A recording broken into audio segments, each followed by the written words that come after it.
For those who don't know me, my name is Arjun. I am an activist, I am an educator, and I am an author of a psychology book, and I have a master's of science in applied psychology. And a lot of what I do online on social media is making educational content on veganism. And joining me here on this speech is a nutritionist, Sapna. Hi everyone, my name is Sapna. I am a registered dietitian, nutritionist, and I have a master's at Malinda University. And I research and share about the health and environmental benefits of plant-based eating. So especially vegan lifestyles and vegan forms of living. So I will pass it back to Arjun. Please. So how many of you guys know what the word vegan means by a raise of hands? Okay, so we got about like 40% of people that know what vegan means. So the official definition of veganism is a lifestyle seeking to exclude, as far as possible and practical, all forms of exploitation and cruelty to animals, and by extension, promoting the development and use of animal-free alternatives for the benefit of obviously the animals, the humans, and the environment. So for diet, this means the avoidance of not only meat, but also dairy such as ghee, paneer, cheese, and eggs. And it also avoids the use of products wholly or partially derived from animals such as leather. So as we go about this lecture, a question I'd like to pose to all of you is, what if the food on your plate could shape your soul's journey across multiple lifetimes? So that's just a rhetorical question to keep in mind as we go into the speech. So let's dive in, right? So what does veganism have anything to do with Hinduism? Well, first let's start out with karma. How many of you guys are familiar with karma by raise of hands? Okay, not many. This is interesting. So karma, the definition of karma is that actions yield equal consequences, right? So good deeds lead to positive outcomes and bad deeds lead to negative outcomes. Pretty simple. By the way, can you guys hear me okay? Is my voice coming out good? Okay. So, this is interesting because if you are familiar with the laws of physics, Newton's third law states that for every action there is an equal and opposite reaction. So science almost loosely supports the concept of karma because it's saying that for every action that is committed, there is an equal and opposite force that's going to be happening, right? So going deeper into karma, there is a type of karma called Agami karma, which states that actions in this life will influence future incarnations, potentially into higher or lower living beings. Now this is interesting because the implication here is that harming animals can create negative karma, risking rebirth as an exploited animal, such as a chicken, cow, or pig. Now, this might seem like a huge stretch, right? This might seem like this is a very crazy idea. I've never heard of this before. But here's something interesting that you might not have heard. But in the Mahabharata itself, in Anushasana Parva, Book 13, Chapter 115, Verse 59 states, "Those who kill and eat animals will, in their next birth, be born in such circumstances where they suffer the same fate." So I'll say that one more time. Those who kill and eat animals will in their next birth be born in such circumstances where they suffer the same fate. This is coming straight out of the Mahabharata, right? This is a quote from that book within the Hindu text. So given this, additionally, there is a concept of Ahimsa, right? How many of you guys, by raise of hands, are familiar with this concept, Ahimsa?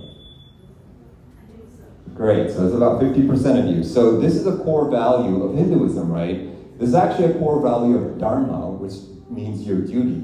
And your duty in Hinduism has a lot to do with ahimsa, which is the practice of nonviolence. So ahimsa basically means you're avoiding harm to living beings when possible and treating them as sacred. So the caveat here is not if there's a lion attacking you, you have to practice ahimsa. Because if you're being attacked and disrespected yourself, then you probably want to protect yourself. But the concept of ahimsa means encouraging nonviolence when possible, because all life is sacred. So putting this in the modern context, when a chicken or a cow or a pig might cross your way and it's not harming you in any way, it's not disrespecting you in any way, this is where ahimsa comes into place, where it says, there's common sense. If another animal has not attacked you, you probably should not attack it back, because all life on this planet is sacred. So applying this deeper into the modern context, right? We look at the dairy industry's exploitation of animals and cows, right? This directly violates ahimsa, right? Making veganism one of the truest forms of nonviolence, because the dairy industry involves the enslavement and slaughter of cows, which directly contradicts and defies ahimsa and even karma, right? So I know I said a lot there, so I'll just pause there for a few seconds and see if there's any questions up to this point on what we've discussed. Yes? Chicken farms, the eggs that they get, is that also a form of exploitation? Yes, because all the eggs that come from a chicken come from a chicken that's eventually going to be what? Slaughtered for meat.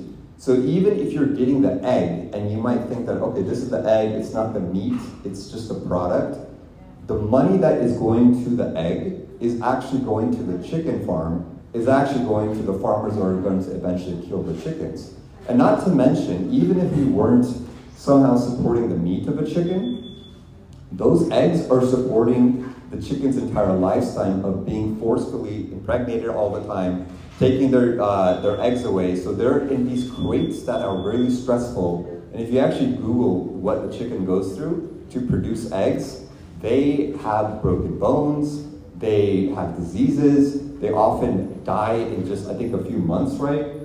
Because of the conditions that they're in. So even the conditions itself, before the slaughter process even begins, are very harmful for the chicken. But good question. Any other questions? Okay, so moving along, as we talk about veganism as a modern Hindu practice, it's really just about reinterpreting the traditions we have, not trying to change anything, not trying to challenge, but more so reinterpreting what it means in the modern concept. Because throughout history, ancient Hindus have treated cows as family members, right? And the reason this aligns with veganism is because it eliminates support for animal suffering, right? So the karma implication here is that harming animals such as cows, such as chicken, such as fish, such as pigs, increases the risk of rebirth into suffering through countless lifetimes, as we are all living beings, part of the universal consciousness, right? Now here's something interesting. The Hindu belief of multiple lifetimes is actually supported by quantum physics' view of interconnected consciousness, which states that all human minds are linked, possibly through a shared field of consciousness or a network of subtle energetic connections. So again, this is an interesting point where science is directly supporting the Hindu principle of multiple lifetimes through recycled energy. So it's a pretty strong possibility that you could be born a cow, right? Or a pig, or a chicken. And imagine that you were born a cow. Do you imagine yourself roaming freely on hills? Well, see, the reality is that it's very different than what we have been taught to believe. Even for grass-fed, cage-free cows, they are still locked in rooms their whole life and forcefully impregnated over and over again so that they can produce milk for profit. And the second they're not able to produce milk, what happens? Yes, they're sent to a slaughterhouse. And that is the unfortunate reality, and this happens to 308 million cows per year across the world. So, by minimizing harm, in other words, adopting a vegan lifestyle, one can reduce their negative karma, their Agami karma, right? And they can support their own spiritual liberation, also known as moksha. So, altogether, there is a huge spiritual health benefit to veganism because veganism aligns with karma and ahimsa and fosters that spiritual growth and liberation from the cycle of rebirth. Now, of course, there's also a physical health benefit, which Sapna will talk more about in just a few moments, because plant-based diets, according to countless studies, according to a mountain of evidence, can heal the body, whereas animal products slowly will increase the risk of diseases and inflammation, right? This is the science, but let's put this back into the lens of Hinduism, right? So the science we know is that plant-based diets heal the body and animal products destroy the body over time. So what does this really mean? Well, again, this is showing you the concept of karma. Nature or God is literally telling you what he or she or the nature wants you to eat and what lifestyle it wants you to have based on the consequences your body is having. So if you have a weaker body because of dairy consumption, then perhaps the nature is trying to tell you you should not be consuming this. Regardless of the traditions, regardless of what you've been told, the reality is happening before your very eyes. So the food you eat, the lifestyle you have, the exercise routine you have is telling you whether it's in alignment with your body or not in alignment with your body. And it is difficult to have that discipline. I'm not saying that it's easy. It is difficult, but I think there is a huge reward that comes from eating healthy foods and having a good routine with your life, because it will show as a reward in how your body feels mentally, physically, and your lifespan in general. So Sapna is going to be talking a little bit deeper into the physical health benefits. And if you guys have any questions, just raise your hand. All right, pass it back to you. So the karmic consequences of our food is especially present in the South Asian population. Can I have everyone raise their hand if they know someone with high blood pressure? Many of you, right? Raise your hand if you know someone with diabetes. Most of us, right? So South Asians have a disproportionately high risk for these chronic diseases. Research shows that 1 in 4 South Asians have type 2 diabetes. 1 in 4 South Asians in the US have high blood pressure, right? And we also have 3 to 5 times the risk of heart attacks and dying from heart disease compared to other ethnicities. So this is why it's very important that we do something to reduce that risk, right? And one way we can do that is through our diet. So studies show in research, we see that eating more plant-based foods can reduce your risk for all of these diseases, including heart disease, right? Lowering blood pressure, lowering cholesterol levels, lowering body weight, also lowering the risk for diabetes and even some cancers. So when we reduce our risk for these diseases like heart disease, diabetes, cancers, what happens? We live longer, right? We're not getting these diseases, so we live longer. And I study at Malinda University. If you're familiar with Loma Linda, California, this is an area of the world where people live the longest. So we see a large number of people living to their hundreds in Loma Linda, California. And one thing that they all have in common is that they eat a lot of plants. They eat a lot of fruits, vegetables, whole grains, beans, lentils, nuts, seeds, all of these foods. They may not necessarily be vegan or vegetarian, but most of their diet comes from plants. And we know that this helps to improve our overall health. Now, one question you may all have is, if I go vegan, will I get some kind of nutrient deficiency? Right?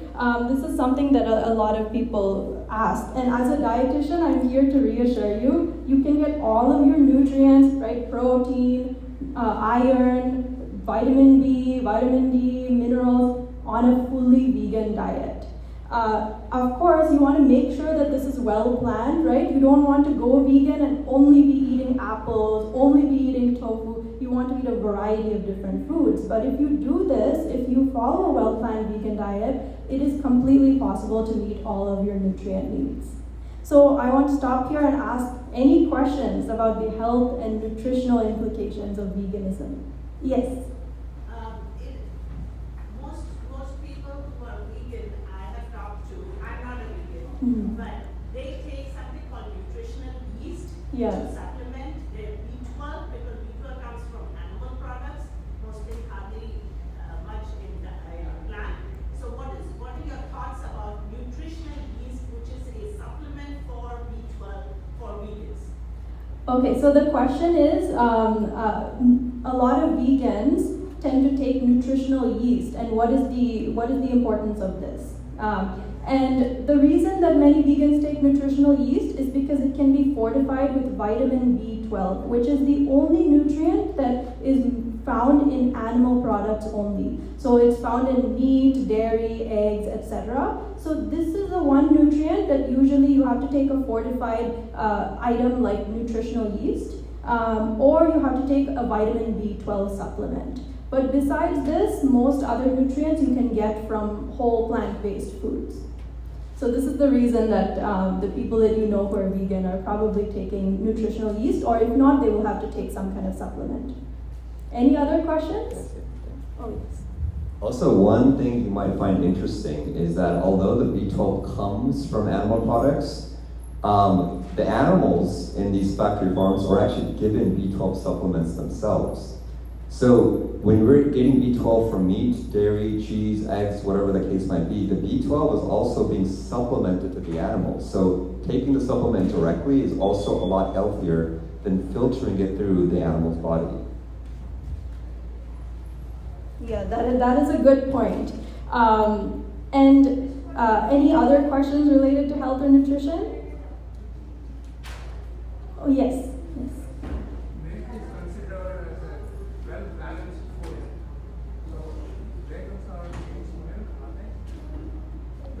they? Say it louder. Are vegans against cow's milk? That's his question. So the diet of veganism means avoidance of all animal products, and dairy is considered to be an animal product because it comes from animals. So vegans do not consume dairy products as well, like milk, yogurt, cheese. Are you against cow's milk or for cow's milk? She said, are you against cow's milk or farmed cow's milk? For cow's milk. So our stance is to reduce or completely eliminate cow's milk from the diet for ethical reasons. In other words, Krishna was fond of cow's milk. You know. Krishna was fond of cow's milk. So the question is, why are we against cow's milk if Krishna was fond of cow's milk, correct? So, fond of cow's milk. Okay, gotcha. So this is a good question, right? If Krishna drank cow's milk, why are we saying cow's milk is bad? See, we got to look back at the ancient times. When Krishna drank cow's milk, Krishna was a baby, adopted by a cow and drank the milk as the cow was his mother. But today, when we drink milk, we have to look at the economics, right? When we buy a carton of milk, that dollar is coming from the dairy industry, and every single cow that milk is coming from, those cows are going to be killed. So a better question to ask yourself is, would Krishna support the exploitation and slaughter of cows in today's world? Would he want to buy milk that comes from cows that are all going to be killed? So it's a good question because in that time there was no economics, there was no dairy industry, there was no exploitation of cows, they were not in factory farms. But in today's world, when you do buy milk, even if the milk seems like it's innocent, it's nice, it's healthy, it's still being bought and supported to a dairy industry that's going to kill the cows. So it's all about where the milk is coming from. That's the understanding here of veganism. Another understanding that vegan food is supposedly for vegetables and other non-vegan stuff for poor. So you said there's a misunderstanding that vegan food is for rich people. It's expensive economically. Sorry, could you say that louder, please? Yes. Supposedly for rich people it's very expensive. What we're saying is it's very expensive, not economical to be a vegan. Vegan lifestyle or vegan food is more expensive than non-vegan food. That's what his question is. Yeah, economics plays a big role in deciding what kind of food you like to take. Sure. So the question is that vegan food is more expensive and economics plays a big role. So there's a few things I want to dissect here. So the first thing is vegans are not concerned with what people in the third world are doing. So if there's an ancient tribe that lives in the jungle and they need to consume animals to survive, vegans are not talking to them. They're not concerned with them at all. So if someone's stranded on an island, this is not what veganism is about. And again, just to define veganism, veganism is a lifestyle seeking to exclude, as far as possible and practical, all forms of exploitation and cruelty to animals, and by extension promoting the use of animal-free alternatives. So in poorer countries, they're not really concerned with what they're doing. They're more so concerned with what people are doing with their dollar. And to kind of address what you mean by the vegan food being more expensive, right? So say you want to buy almond milk instead of cow milk. That might be how much more expensive? 60 cents, $1, right? Although it's more expensive, you have to think about what the entire karmic consequences are going to be in our body, in our life, and on ethics. So when we buy cow milk or we buy that $1 hot dog instead of a $5 vegan hot dog, over time it's going to slowly kill us. And while it's slowly killing us, we're going to be putting more expenses on doctor bills, on medical bills to heal our body once again, to take medications so that we can live longer, perhaps have a surgery at some point for our heart, or we're going to have to be taking medications for diabetes. So overall, it will be more expensive. But even so, I believe food is probably the last thing we should ever cheap out on because of this, right? Because of our health implications. But on top of that, we have to also think, is saving $1 on plant milk or a few dollars on a vegan meat more worth it than someone else's entire life? Because if we can afford a car, if you can afford a smartphone, if we can afford televisions, I'm sure we can spend extra couple dollars on some vegan alternative. And going deeper into this, veganism does not require you to buy vegan milk or vegan meat. In fact, if you look at biology, human beings don't need a single drop of milk. Not a drop of cow milk, not a drop of pig milk, not a drop of any milk except the milk from their mothers when they don't have teeth, right? The second you have your teeth, that's when you don't need to drink any milk anymore. So you don't have to buy the expensive vegan alternative products. You can buy the cheap vegan products, dal, sabji, rice, beans. You can get your protein and nutrients from there as well. You don't have to buy vegan milk. You don't have to buy vegan meat, right? So, does that answer your question? Yeah. Okay. I want to highlight that point. Think about our traditional Indian diets, right? They're very cheap. We eat rice, we eat chapati or roti, we eat sabjis, right? Vegetable sabjis, we eat dals, lentils. All of these are plant foods. They're very cheap, right? Growing up in India, we didn't, you may not have had a lot of money, but you could afford all of these plant foods. It's nowadays when you're having these vegan milks and meats and all of these fancier products, that of course those things would be more expensive. But if you adhere to traditional Indian diet and Indian foods, you can easily do so for very cheap for our budget as well. Any other questions? Yes. My question is situational is, I have children in the family who are non-vegetarians, vegetarians, Mm-hmm. try to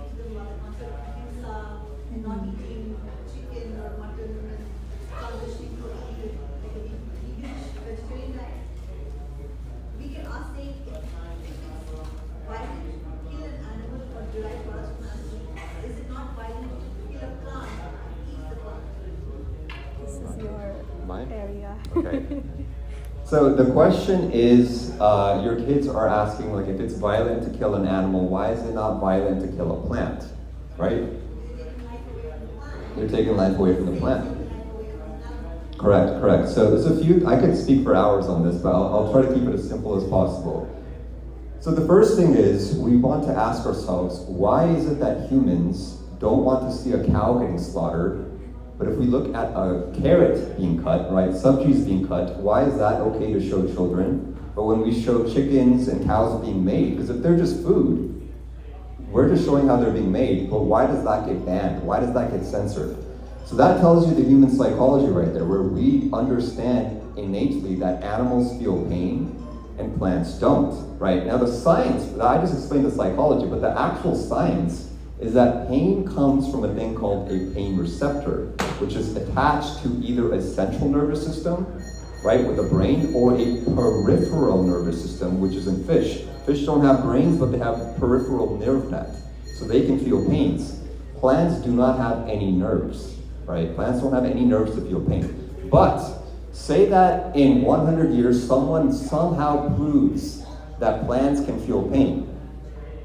How many plants do you think it takes to raise one animal to be slaughtered? Exactly, right? Probably a lot more than what you need for one plant-based meal. So putting a chicken on your plate, that chicken had to eat so many more plants. So even if those plants did suffer, you're killing more plants by eating that chicken, because it took the chicken's entire lifetime of eating plants to be made for one meal. And then finally, I'll say one more thing, right? Because I've studied biology in school. Plants, you might find it interesting, they actually want you to eat them, right? When you eat a fruit, that seed gets put into your body, and then it gets, put somewhere else. The plant requires a herbivore to come and eat its fruits so that it can spread its seeds.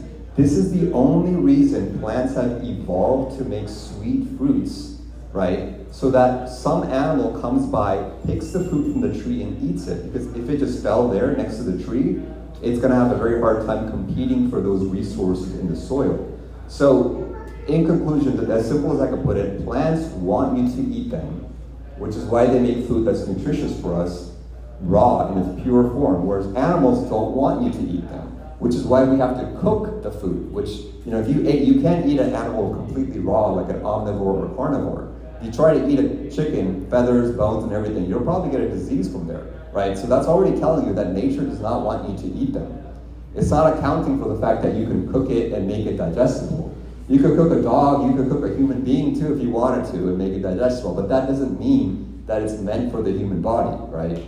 So plants are naturally already made for the human body, and the most Ayurvedic medicine comes from plants, right? So the healing properties come from plants, whereas a lot of diseases and cancers can come from animals.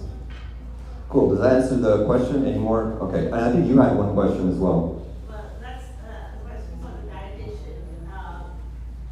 Hypertension and high blood pressure and heart disease, they recommend a Mediterranean-based diet. So a Mediterranean-based diet does include fish in it. So what are your thoughts about that, where fish has the benefits of giving all the omega-3 fatty acids which are required or for a heart-healthy person. So many times the American Heart Association and others have recommended the best diet so far is a Mediterranean type of diet, which is plants, nuts, olive oil, olives, and fish. So what's your comments on that? Yes, so from a health standpoint, a Mediterranean diet has been shown to reduce your risk for heart disease, diabetes, a lot of these chronic diseases. When you think about the Mediterranean diet, the majority of it is what?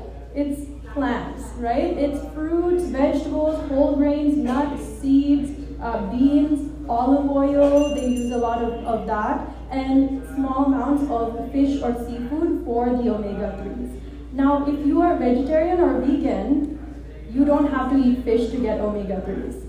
We can eat other foods, like plant foods have a type of omega-3, which we can find in nuts and seeds, we can find in certain oils like vegetable oil, canola oil, so things like this, things like walnuts, flax seeds, chia seeds, these can give you omega-3s without needing to eat fish.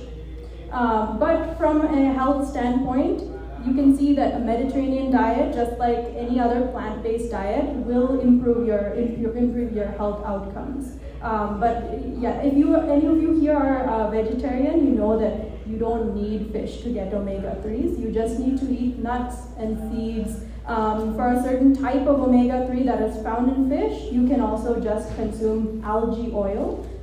Because algae is where the fish get that type of omega-3 from, so we could just consume the algae oil as well as those nuts and seeds. And just to add on to that, right? So Sapna mentioned you can get it from algae, you can get it from chia seeds, nuts, seeds, and stuff like that. You can get these omegas from there.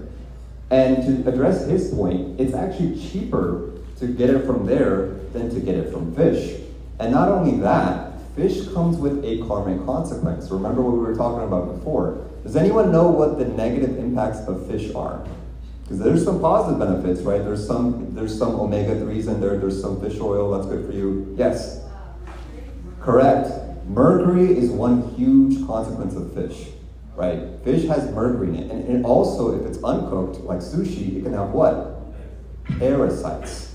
Mercury, it can have mercury in there and it can have parasites in there. And again, fish have a thing called a peripheral nerve net. So they feel all the pain, they still bleed, and there's an ethical point to that. And on top of that, overfishing is also a problem for the environment. So if we look at the environmental angle, overfishing is causing a huge disaster in our oceans and global warming. So that's another point of fish, where it's better to have omegas coming from nuts and chia seeds and algae, and it's cheaper, healthier, and it doesn't have to have an ethical issue or a health issue to it, or a karmic issue.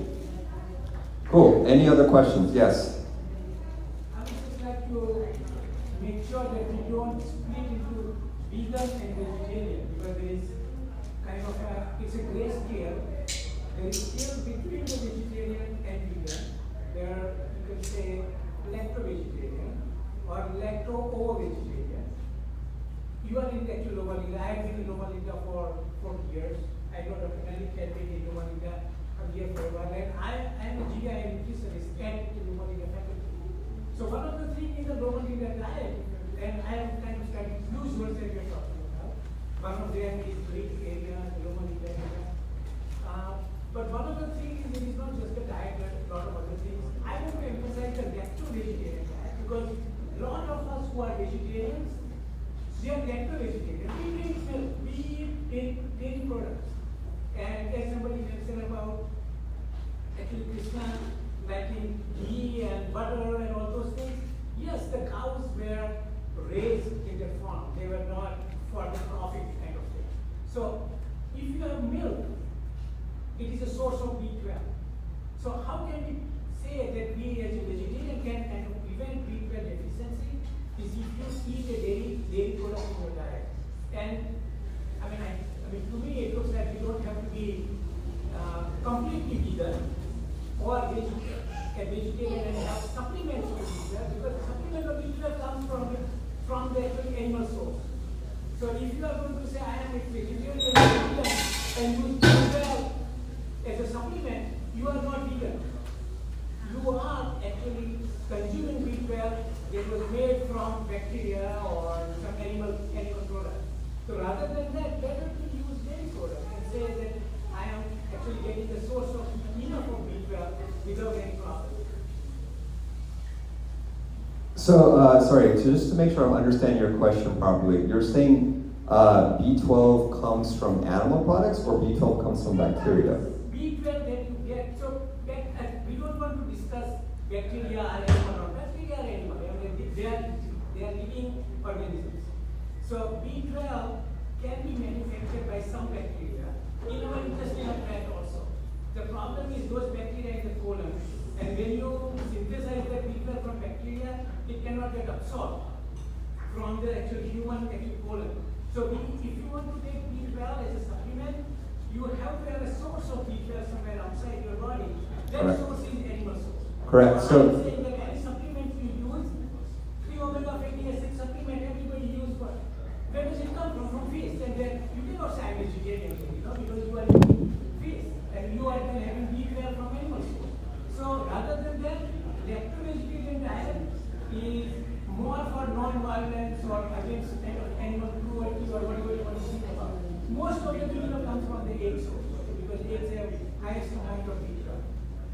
So one question I'd like to ask is, do you know where the animals, like the chickens and the cows, get their B12 from? They can actually synthesize B12 that humans cannot synthesize. B12, so what are these vitamins? Vitamins are certain amino acids that human cannot synthesize because we don't have metabolic enzymes to make them. Therefore, we will consume them from outside. Animals, some of the animals can make that because we actually make B12 afterwards. And so if you eat human flesh, it has B12 in it. Right. So B12 source, if you want to get anywhere from outside, is an animal source. That's what I'm concerned because we say human cannot make B12. So where does that source come from? Outside. Outside is from animal source. So rather than that, get that animal as a cow or buffalo or whatever and get have this milk. That milk has B12 in it. Yogurt, milk, cheese, all have B12 and therefore in India we don't see B12 deficiency unless you don't have enough of it. And there are a lot of people who cannot afford milk in India and therefore they have B12 deficiency. All right, so there's a lot to unpack there. So I'll just say this, from me studying biology for 4 years at UC Irvine, what we were taught is that B12 comes from a bacteria, and that bacteria, sure, is an animal, but it's not sentient. What does that mean? The bacteria doesn't feel pain because it does not have any nerve receptors. In fact, there's bacteria in your body right now being killed and reproduced right now as we speak. We can't do anything about the ethics of the bacteria because it's inside our body. But the good news is that bacteria are an organism called a prototype, right? They're a prototype organism, so they don't feel any pain whatsoever. Most of the B12 supplements that are vegan, meaning that they come from bacteria, they don't come from animals, they come from this bacteria, right? So the B12 can be a vegan source, or perhaps it could be an animal source. Now the B12 supplements are a lot cleaner to get as a supplement form versus from the products that we're eating, such as milk, cheese, and eggs that come with the negative karmic consequences in both physical terms and spiritual terms. And the other thing I'd like to address is that I've done research on factory farms, and I would encourage you to do it as well, just a simple Google search to see what supplements are fed to factory farm animals. You'd be surprised that B12 is a common supplement still fed to animals to increase their energetic consumption of the milk and stuff like that. Yeah. It is true that animal products are a great source of B12. So I want to acknowledge that is correct. And animals have that type of bacteria that can synthesize B12. That's why they produce it, and we as humans cannot. But we can consume vegan B12 in the form of supplements, which the bacteria can produce, and then we can consume that. Or there's also a synthetic version of B12, which we can also consume, and those are both fully vegan. And from a nutritional standpoint, yes, you could eat animal products if you want to get B12, and that's a good way to make sure you're getting it if you don't want to take a supplement. But from a health standpoint, right, from a public health standpoint, if you're eating dairy products in a significant amount of dairy products, especially full-fat versions, you will have higher amounts of saturated fat in your diet, right? And increased amounts of dairy can also affect your risk for heart disease and diabetes. So this is why it's also helpful to reduce your amount of animal products in your diet and switch to more plant-based sources. And from an environmental standpoint, we can also talk about that a little bit more. From an environmental standpoint too, switching to plant-based versus dairy products can also be more beneficial to the environment and lower those the impact of those food production. So I hope that answers your question. I understand that you do not agree with us completely, but we will talk a little bit more about the environmental impact and the ethical impact. And it's important when we're talking about these things, right? Don't just consider one piece of the puzzle. Maybe one animal product is better from a nutritional standpoint, but then from a public health standpoint, right, if you want to lower your risk for certain diseases, a more plant-based diet is beneficial. Or from an environmental standpoint, if you want to reduce your environmental impact, right? Then maybe more plants are beneficial, right? So you have to consider all of these aspects, not just the ethical or nutritional, but health and environmental, all of these together. I will discuss a little bit more about the environmental impact. So do you know that the food choices you make is one of the most significant ways you can reduce your environmental impact? I feel like this is something people don't talk about very often. I know we always hear, take shorter showers and turn the lights off when you're not using them, and drive fewer hours, fewer miles. That will reduce your environmental impact. But did you know that switching to a more plant-based diet can also reduce your environmental impact? So our food system is responsible for over a third of global greenhouse gas emissions produced in the world. And these are carbon dioxide, methane, nitrous oxide. Basically, greenhouse gases are the compounds that are going up into our atmosphere and heating our atmosphere, and also are responsible for increasing these climate events that you see, like the increased wildfires in Southern California, such as the LA wildfire, the increased flooding that we're seeing in some parts of India during monsoon season. Never before seen these kinds of climate events, or these severe weather events before, right? So when we look at the environmental impact of food, we see that animal products like meat, dairy, fish, eggs, poultry, even if you think that fish is beneficial for the health, right? You think that eggs are beneficial for getting B12. We cannot argue that animal products are better for the environment, because the truth is that plant-based products in general use significantly fewer greenhouse gas emissions, use fewer natural resources like land, water, and disrupt the ecosystems around them significantly less than animal products. So when we think about it, it makes sense, right? Think about a cow. A cow is a large animal, right?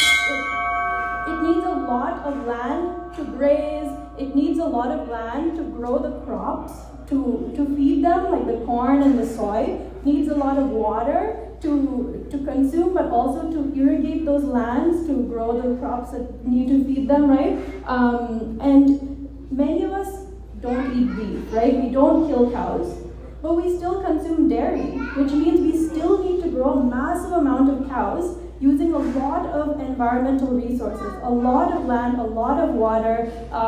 We need to cut down a lot of rainforests to make land for these cows to live and to grow the crops to raise them.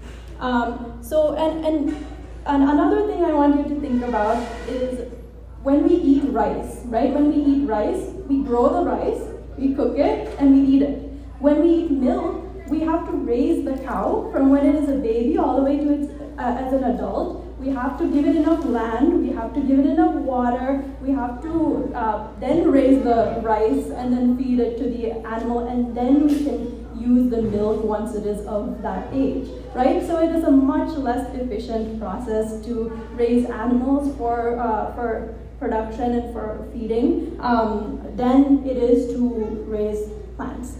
So the bottom line is, the fewer animal products in our diet, the lower our environmental impact will be. Cool. So I know we are really short on time, but I promise we'll try to answer more questions at the end.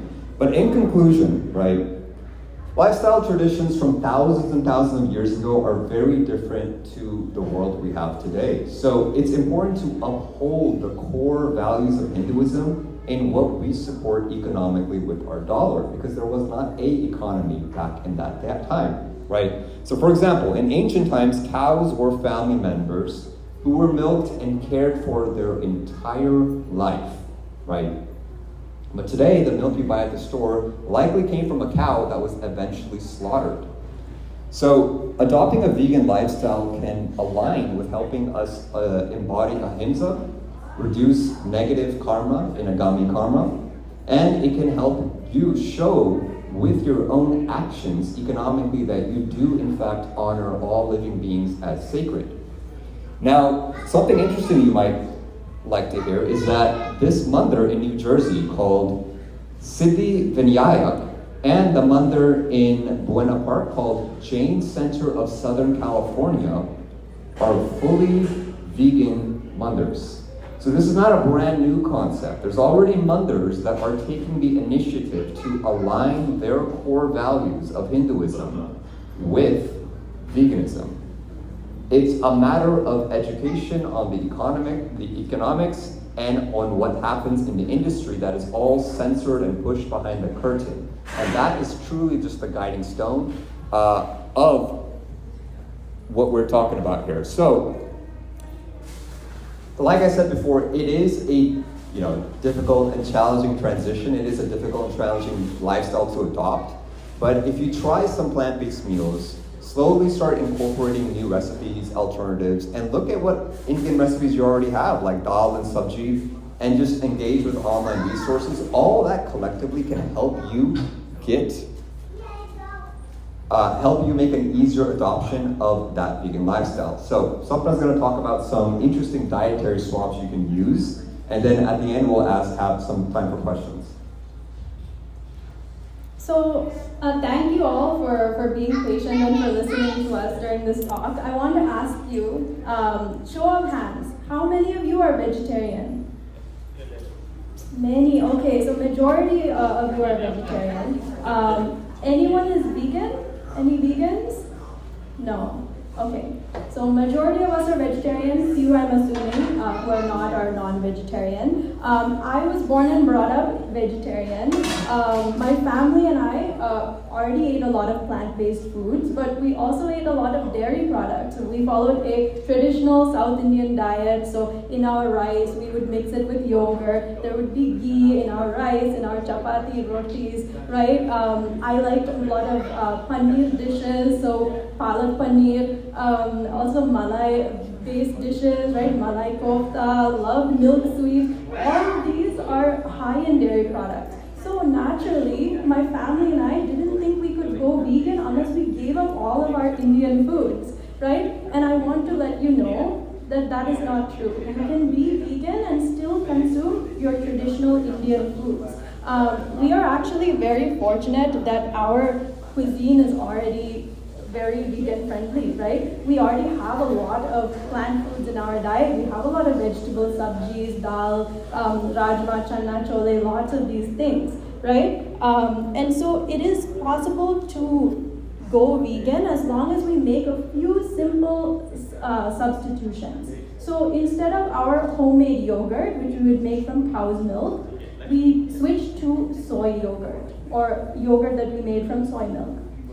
Instead of ghee, we switch to vegan butter, or there's even vegan ghee in the store. But if you don't have that, you can also use refined coconut oil because it has that buttery taste. You can still roast it over the pan and make it like ghee. Instead of paneer, you can use tofu, right? Instead of egg, you can scramble the tofu and make egg scramble or egg bhurji. Instead of malai, you can use coconut cream.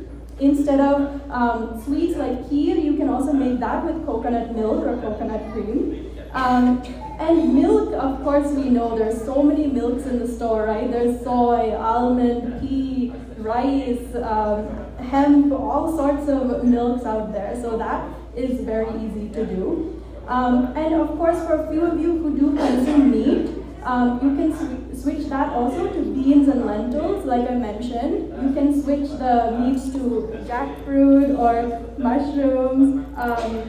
You can also use those vegetarian meat substitutes or seitan or textured vegetable proteins. So I just want to let you know that it's completely possible to be vegan and still eat your traditional foods. You just need to make a few simple adjustments. Yes, so in conclusion, vegetarianism, and I know a lot of you guys are vegetarians, this has been a tradition that has been passed down for thousands and thousands of years, because thousands of years ago, vegetarianism was in alignment with a lot of the core Hinduism principles. But again, today, the reason this new word, as you might have heard, veganism, is becoming so popular is because veganism is the new vegetarianism in the modern world, because veganism allows you to live in harmony with karma, with ahimsa, and the universe. And just some closing thoughts. Everyone talks about peace, right? They throw up their peace signs. Everyone wants peace. No one wants to live in disharmony with one another.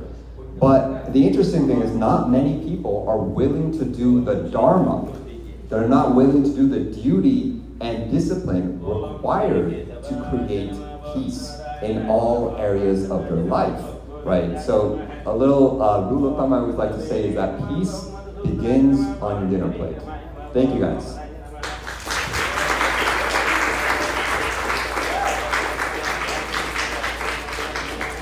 Alrighty, so we'll take about just 2 more questions if anyone has any, because then we are at time. So are there any last minute questions? Yes? A reference, like are we gonna send them anything? Sure, yeah, if you give us your email or phone number, we can send you a lot of great resources. Yeah. Any other questions? Yes? We are sitting in Lakshmi temple and we talk about the vegan thing, but right now we always pour milk on the Shiva Correct. lingam. So can you explain what to do about that? So about the milk, so like I said, there's already temples in the United States that have gone fully vegan. So what do they use? They're using almond milk, they're using soy, they're using an alternative product to still have the tradition, but also stay true to the core moral compass of what Hinduism stands for. So it's still possible to do these rituals, but if there's an alternative that's more ethical, then that's probably the better way to do it. That would be in alignment, right?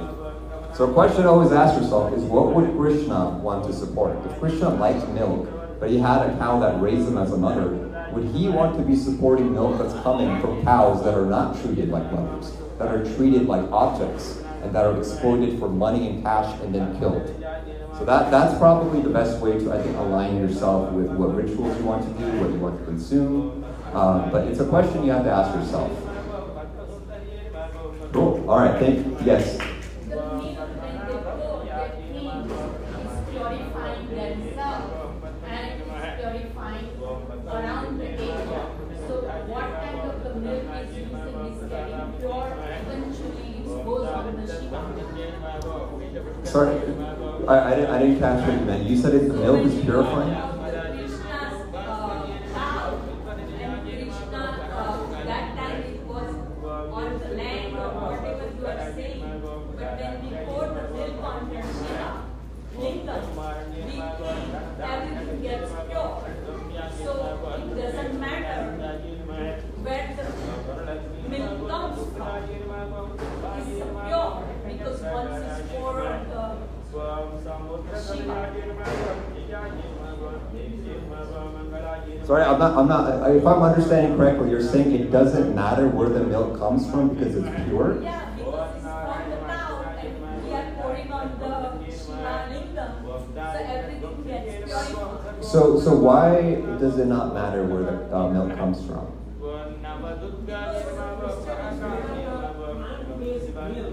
And also as pure or as sacred as also. Well, the question to ask yourself is the milk sacred if it's coming from a cow that was tortured? Is it still sacred? Well, as long as we never saw something like that, and as long as I speak myself, then I never think any human will torture the cow or torture the animal.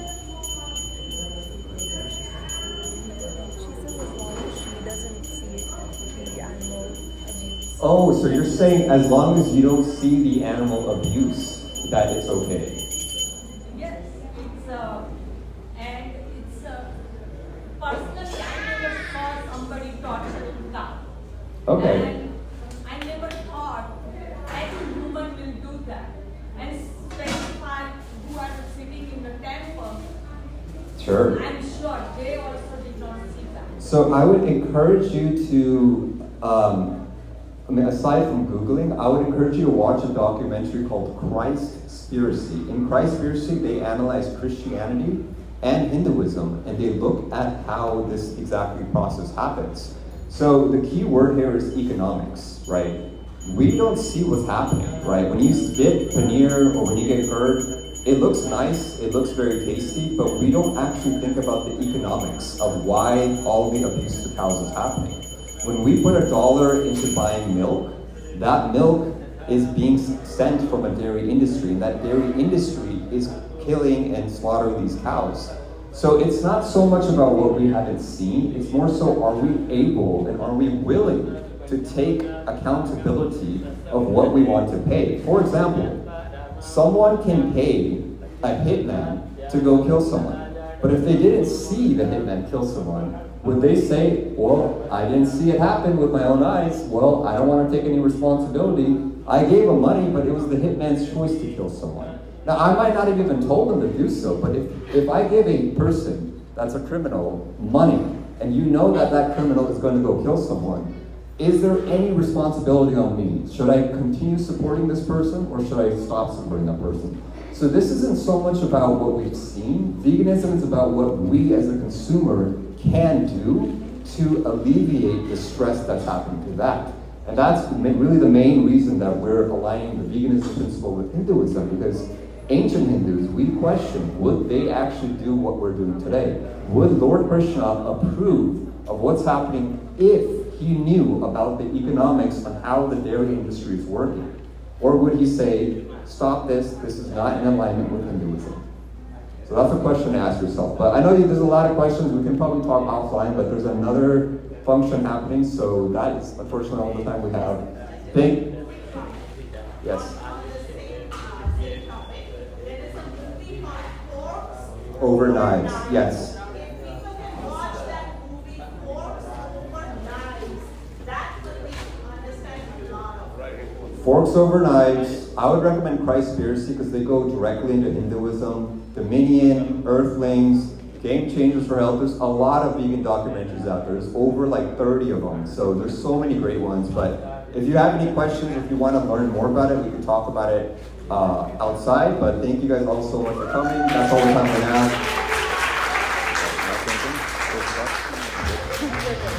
Thank you guys.